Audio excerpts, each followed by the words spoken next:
তোর সামনে দাঁড়াবো? কোন মুখে আমি তোর সামনে দাঁড়াবো তুই বল? তোমার এই অবস্থা কেন? তোকে বের করে দিছি না আমি, তোর মেয়েকে আমি বের করে দিছি। এই যে মা, এই পাপের প্রায়শ্চিত্ত। কি বলো পাপের প্রায়শ্চিত্ত মানে? তোমার না আপন মেয়ে, আমি তো পালক সন্তান তোমার। তুই আমাকে আর কিচ্ছু বলিস না। বাড়ি থেকে আমি বের হয়ে গিয়েছি, কারণ তখন আমি দুর্বল ছিলাম মা। এখন আর আমি দুর্বল নই। আমাকে বের করে দিয়েছে, আমি মেনে নিয়েছি। তো তোমাকে ওই বাড়ি থেকে বের করে দিয়েছে, এটা মানা সম্ভব না। তুমি চলো আমার সাথে।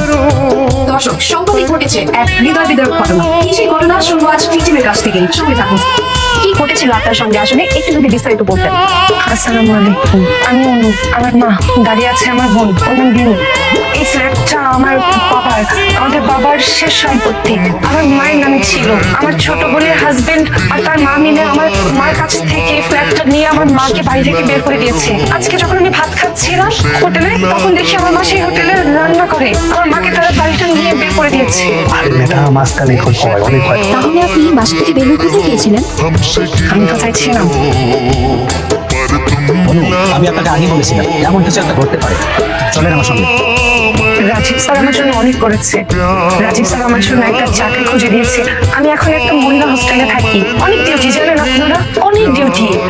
রান্না করে খাবো সেই সময়টুকু পাই না। আপনি এখন কি করতে চাচ্ছেন?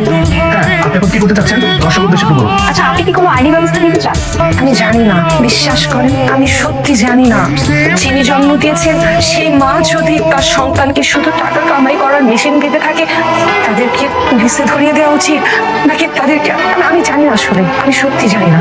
আমি শুধু এতটুকু জানি, যতটুকু আমার বোনের হাজবেন্ড আর তার মা দায়ী, তার থেকে অনেক বেশি দায়ী আমার মা আর আমার ছোট বোন। আমি কেউ না, বিচার করার মালিক আল্লাহ। আমি জানি না আমার মতো অন্যদের আসলে কি করা উচিত। আপনারা যদি জানেন, আপনারা আমাকে জানান। আমার মতো এরকম অনেক অনু আছে যারা তার পরিবারের কথা চিন্তা করে সর্বস্ব শেষ করে দিয়েছে, কিন্তু পরিবার তাকে শুধুই ব্যবহার করে গেছে, শুধুই ব্যবহার করে গেছে। এটা আসলে কি হওয়া উচিত আমি জানি না। আমাকে মাফ করে দেবেন, সত্যি।